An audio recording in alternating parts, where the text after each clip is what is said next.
శ్రీరామ జయం. జ్యేష్ఠమాసం ప్రత్యేకం. చైత్రం, వైశాఖం, జ్యేష్టం, ఆషాఢం, శ్రావణం, భాద్రపదం ఇలా ప్రతి మాసానికి ఏ మాసానికి ఆ మాసం చాలా ప్రత్యేకతలను కలిగి ఉన్నది. ఈ జ్యేష్ఠ మాసానికి ఉండే వైదికపరమైన పేరు శుక్రమాసం. అలాగే జ్యేష్ఠ నక్షత్రం బుధ నక్షత్రం. ఈ మాసంతో శుభకార్యాల నిర్వహణ కొంచెం తగ్గుముఖం పట్టి భక్తిభావంతో మనోబలాన్ని పెంచుకునే విధంగా జపాలు, అభిషేకాలు, హోమాలు, సత్యనారాయణ వ్రతాలు ఇలాంటివి పాటించాలి అని మనకు మత్స్యపురాణం తెలియజేస్తుంది. గృహ నిర్మాణం ప్రారంభం ఈ మాసంలో చెయ్యరాదు అని మత్స్యపురాణం చెబుతుంది. అలాగే మాధవ మాసంగా చెప్పబడ్డ కాలం నుంచి సత్యవ్రతాలు మనం చేస్తూ ఉంటాం. మాఘమాసం, ఫాల్గుణ మాసం, చైత్రం, వైశాఖం, జ్యేష్టం ఈ 5 మాసాలను మాఘాది పంచకములు అన్న పేరిట శుభకార్యాల కోసం చెప్పారు కదా అన్నప్పటికీ జ్యేష్ఠ మాసంలో శుభకార్యాల నిర్వహణ చాలా వరకు తగ్గుముఖం పడుతుంది. సూర్య సంచారం ఆర్ద్ర నక్షత్ర ప్రవేశానికి దగ్గరలో ఉండడంతో వర్షారంభ సంరంభ సూచనగా ఈ మాసమంతా కూడా ఏరువాక పౌర్ణిమ, అలాగే ఏకాదశి వ్రతం, అది కూడా నిర్జల ఏకాదశి వ్రతం, రంభాఫల వ్రతం అనే వ్రతాలకు ఈ జ్యేష్ఠ మాసం ప్రత్యేకం.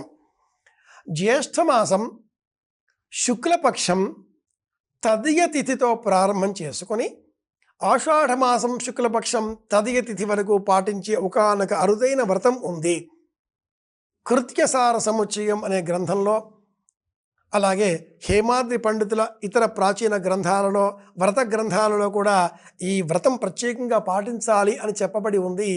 కాలక్రమేణా నేటి కాలంలో అనేక వ్రతాలు అంతర్ధానం అయినట్లుగానే ఈ వ్రతం కూడా కనుమరుగైపోయింది. వ్రతం పేరు రంభా వ్రతం. రంభము అరటిపండు. పూర్వం పార్వతీదేవి పరమేశ్వరానుగ్రహం కోరి అరటి చెట్టు క్రింద తపస్సు చేసింది. అలాగే బ్రహ్మదేవుడికి సావిత్రి, గాయత్రి ఇరువులు ఇల్లాండ్రు కాగా ఇందులో సావిత్రి బ్రహ్మదేవుడి ఆగ్రహానికి గురి అయి అరటి చెట్టుగా జన్మించింది.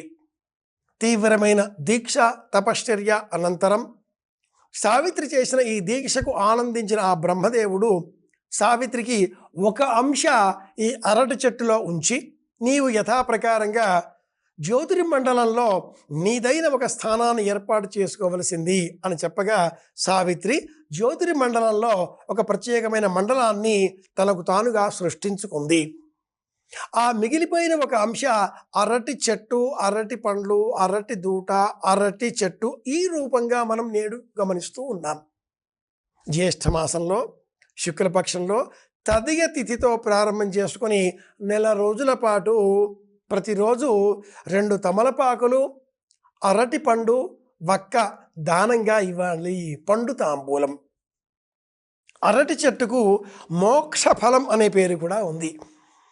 ఈ అరటి పండును మనం దానం ఇస్తే అరటి పండులో విత్తనాలు లేవు. విత్తనాలు లేని పండును దానం ఇవ్వకూడదు. విత్తనాలు ఉన్న పండ్లను దానం ఇస్తే సంతాన వృద్ధి, భౌతికమైన విషయ వాసనల పట్ల మనకు మమకారం, ఐశ్వర్య వృద్ధి ఇవన్నీ కలుగుతాయి. కానీ సంప్రదాయంలో ఏ దోషమూ లేని పండు అరటి పండు అని ఎందుకన్నారంటే అరటి మొక్క పిలకలుగా పెరుగుతూ ఉంటుంది. ప్రత్యేకంగా అరటి పండులో విత్తనములు లేని కారణంగా ఈ పండు అలా మనం తిని విసిరివేస్తే అందులో నుంచి మొక్కలు రావు, మొలకలుగా వస్తాయి. అలాంటి అరటి చెట్టు, అరటి పండుగకు సంబంధించిన వ్రతం రంభా ఫలం తదియనాడు పాటించవలసిన వ్రతం. వన్నిత్వస్తు హిమాద్రిజ. కాలామృతకారుడు తదియ తిథికి పార్వతి ప్రత్యేకంగా అర్చించవలసిన పరమదైవం అని నిర్ణయించడంలో ఉండే అంతరార్థం కూడా ఇదే. మరొక విధంగా సతీదేవి దక్షుడు తన తండ్రి అతడి కోపానికి గురి అయి తనకు తానుగా దేహాన్ని అగ్నిలో దగ్ధం చేసుకొని అనంతరం తన సంకల్ప బలం చేత హిమవంతుడు మేనా దంపతులకు కుమార్తెగా జన్మించి పరమేశ్వరునే భర్తగా కోరి తండ్రి అనుమతితో అరటి చెట్టు కింద తపశ్చర్య ప్రారంభం చేసింది. ఇవన్నీ జరిగిన కాలం ఈ జ్యేష్ఠమాసం. ఆ తపశ్చర్య అనంతరం ఈశ్వరుడు బ్రహ్మచారిగా పార్వతీదేవి తపస్సును పరీక్షించడం, ఇదంతా మనం కుమార సంభవ కావ్యంలో తెలుసుకోవచ్చు. అలాంటి అద్భుతమైన కాలం జ్యేష్ఠమాసం. ఈ మాసం జ్యేష్ఠ నక్షత్రానికి బుధుడు అధిపతి కనుక ఈ బుధగ్రహానికి సంబంధించి అధిప్రత్యధి దేవతలుగా విష్ణువు శ్రీమన్నారాయణమూర్తి ఉన్నారు కాబట్టి ఈ మాసంలో సత్యనారాయణ వ్రతం విశేష ప్రయోజనాన్ని మనకు కలిగిస్తుంది. ఈ మాసంలోని ఏ తిథిలోనైనా లేదా సంక్రమణం సంభవించిన రోజు ఈ వ్రతాన్ని పాటించినట్లయితే ఐశ్వర్యం లభిస్తుంది, సంతానానికి క్షేమం కలుగుతుంది. జ్యేష్ఠ మాసానికి సంబంధించి ఇంకొక చర్చ ప్రత్యేకంగా చెప్పబడి ఉంది. జ్యేష్ఠ కుమారుడు, జ్యేష్ఠ సంతానం, జ్యేష్ఠ నక్షత్రం, ఈ వృత్తాంతం ఏమిటి అనేది ఆ విషయం. జ్యేష్ఠ అభిషేకం శ్రీ వెంకటేశ్వర స్వామి వారికి ప్రీతికరంగా నిర్వహించేటటువంటి అభిషేకం.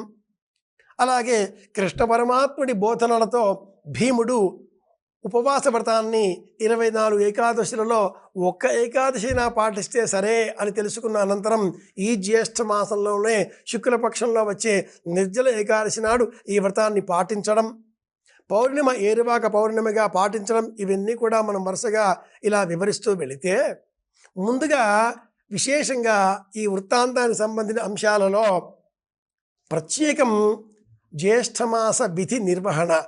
గృహానికి సంబంధించి పెద్ద కుమారుడు, పెద్ద కుమార్తె, జ్యేష్ఠమాసం, త్రిజ్యేష్ఠ విచారం అన్న పేరిట ఈ జ్యేష్ఠమాసంలో వివాహాదికాదులు చెయ్యరాదు.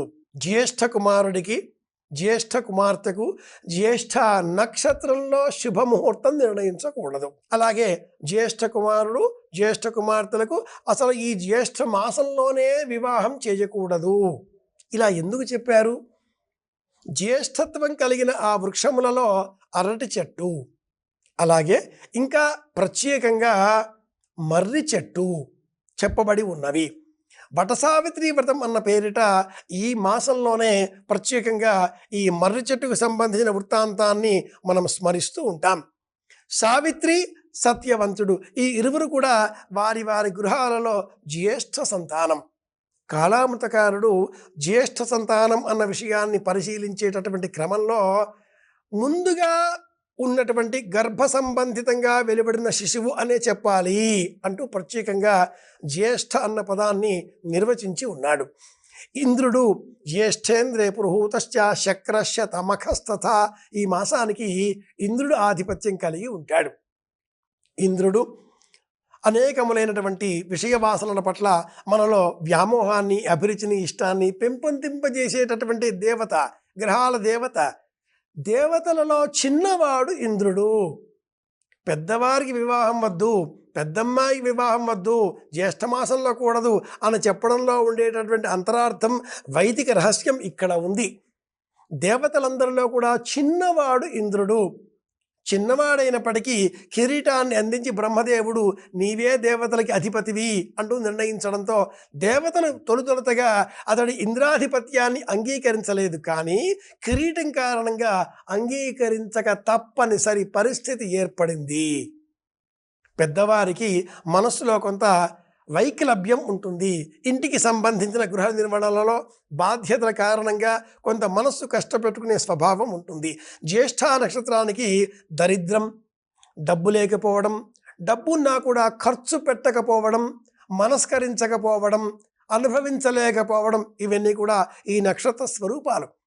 ఇవన్నీ లేకుండా, ఈ దోషాలేవి కూడా రాకుండా ఉండే నిమిత్తమే జ్యేష్ఠమాసంలో జ్యేష్ఠుడికి వివాహం వద్దు, జ్యేష్ఠ కుమార్తెకి వివాహం వద్దు, జ్యేష్ఠ నక్షత్రంలో ముహూర్తం వద్దు, జ్యేష్ఠ మాసంలో అసలు వివాహాలే వద్దు వీరికి సంబంధించి అనే నిర్ణయం ఇలా ఏర్పడింది.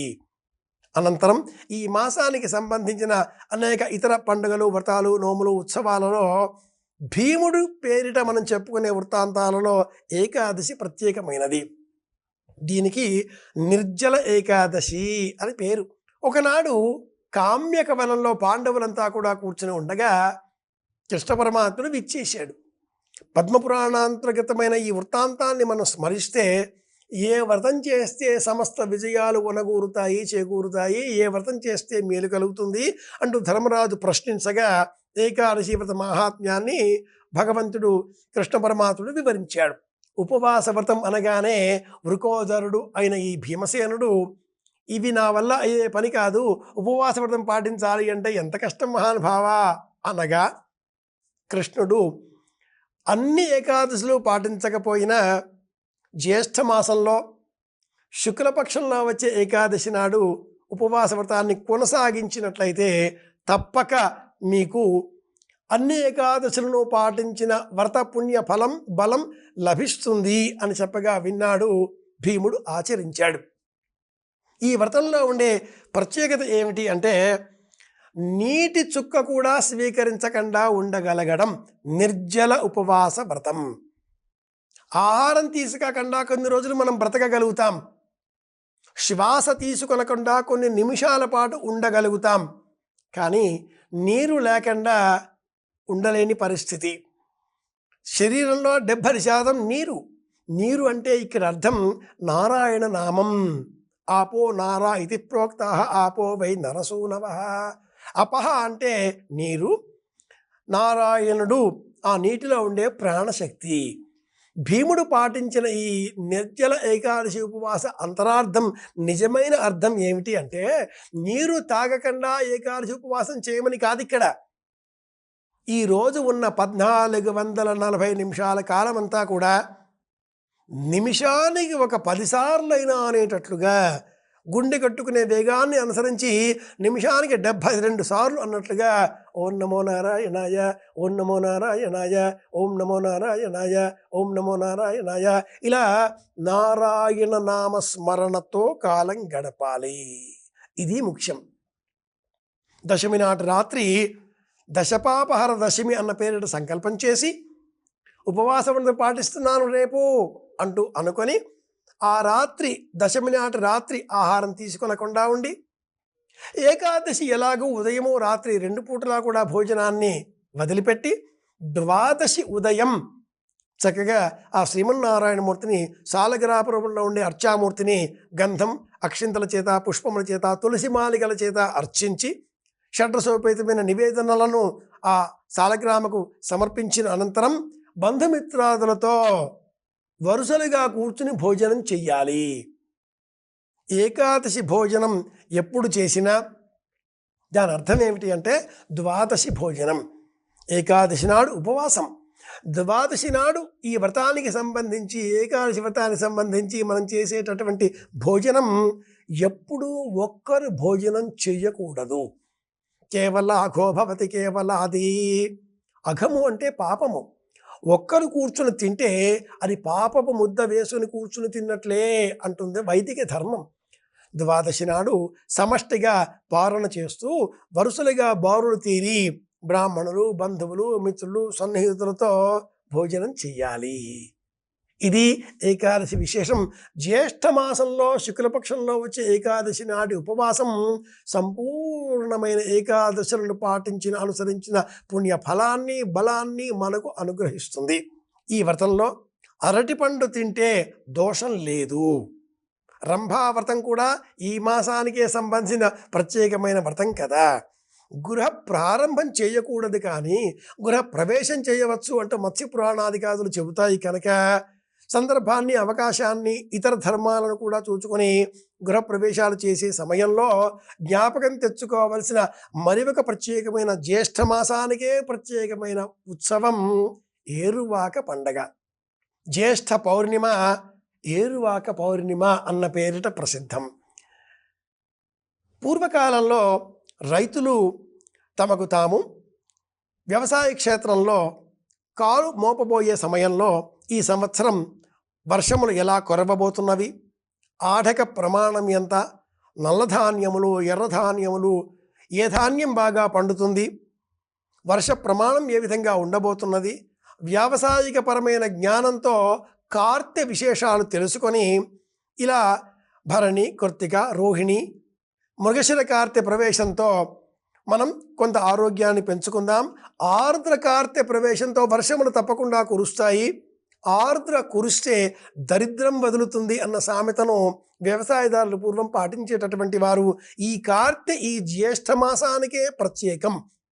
ఇలాంటి నేపథ్యంలో జ్యేష్ఠ పౌర్ణిమ, ఏరువాక పౌర్ణిమ అన్న పేరిట రైతులంతా ఎవరికి వారు విడివిడిగా వారి వారి జాతక చక్రాలలో వారికి సంబంధించిన గ్రహకుండలి వేసుకొని వారికి తారాబలం సరిపోయే విధంగా చూచుకొనకుండా గ్రామమంతా కూడా సమష్టిగా ఒక్కరం అన్న భావనతో పౌర్ణిమ, ఏరువాక పౌర్ణిమ అంటూ గొప్ప ఉత్సవాన్ని పాటించేటటువంటి వారు పాటించాలి కూడా. జ్యేష్ఠమాసానికే తలమానికమైనటువంటి గృహప్రవేశంతో సమానమైన అద్భుతమైన ముహూర్తం జ్యేష్ఠ పౌర్ణిమ. కృషి, వ్యాపార, వ్యవసాయ వర్తకాదుల నిర్వహణ కోసం పాదం మోపవలసిన క్షణం జ్యేష్ఠ పౌర్ణిమ, ఏరువాక పౌర్ణిమ.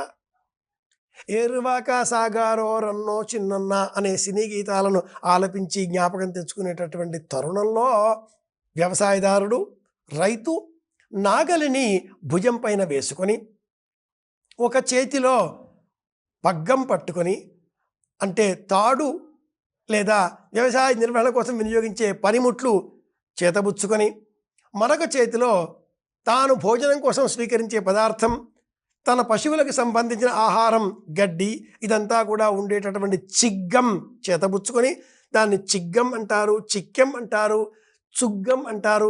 ఈ రెండింటిని చేతబుచ్చుకొని కొలపర్ర చేతబట్టుకొని వ్యవసాయం వైపు, ఆ క్షేత్రం వైపు వెళ్ళి తొలిసారిగా ఆ వ్యవసాయ భూమిలో కుడికాలు మోపి ఆ మడికట్టు పైన, హద్దు పైన పసుపు, కుంకుమ, అక్షంతలు, పువ్వులు ఉంచి నమస్కరించి అనంతరం భూమిని ప్రార్థించి లోనికి కాలిడి నాగలితో పశువులతో క్షేత్రంలోనికి ప్రవేశించి ఆ కాడిమానుకు ఈ పశువులను బిగించి, ఈశ్వరా నీ కరుణ వల్ల వర్షాలు కురవాలి స్వామి అనే సత్సంకల్పంతో ఆ పొలాన్ని సాగు చేయడం కోసం శ్రీకారం చుడతాడు. ఇదే ఏరువాక పౌర్ణిమ. కృషి పౌర్ణిమ అన్న పేరిట చాలా గొప్ప ఉత్సవం పూర్వం నిర్వహించేటటువంటి వారు. కృషి పౌర్ణిమ అనే ఈ సందర్భాన్ని పురస్కరించుకొని రైతులు వారి వారి వ్యవసాయ క్షేత్రాలలో వృషభములకు, అంటే ఎడ్లకు పంద్యాలు నిర్వహించడం, పరుగు పంద్యాలు నిర్వహించడం, బరువులు లాగే విషయంలో వాటి శక్తి సామర్థ్యాలను పరిశీలించడం, కోడే గిత్త అనే విభజనను గమనించడం, ఇవన్నీ కూడా ఈ పౌర్ణిమ నాడే చేసేటటువంటి వారు. అలాగే ప్రత్యేకంగా ఈ వృషభములను పూజిస్తూ వారి కొమ్ములకు వెండి కొమ్ములు అలంకరించడం, మువ్వలు, గజ్జలు పాదములకు అలంకరింపజేయడం, వాటికి ఆహారాన్ని అందించడం, వాటి గంగడోలు దువ్వుతూ స్నేహాన్ని పెంచుకోవడం, ఇవన్నీ కూడా ఈరోజు చేసేటటువంటి వారు. ప్రత్యేకంగా పశువులలో, సమస్తమైన పశువులలో ఆవు, గేదె వీటికి మనుష్యులను గుర్తించే స్వభావం ప్రత్యేకం. వాసనతో ఇవి మనుష్యుల ఉనికిని పసిగడతాయి. తమవారెవరో పరవారెవరో గుర్తించేటటువంటి శక్తి ఈ పశువులకే ప్రత్యేకం. పరమేశ్వరుడిని పశుపతి అని మనం పిలుస్తూ ఉన్నాం. పశుపతినాథుడు అన్న పేరిట అర్చన చేస్తూ ఉన్నాం. సామాన్యమైనటువంటి వివేకం, ఆహారము, నిద్ర, భయము లేదా భౌతికమైన జీవన విధానము, ఈ 4 జంతువులకు, వాటిల్లో పశువులకు, మనిషికి కూడా సమానమే.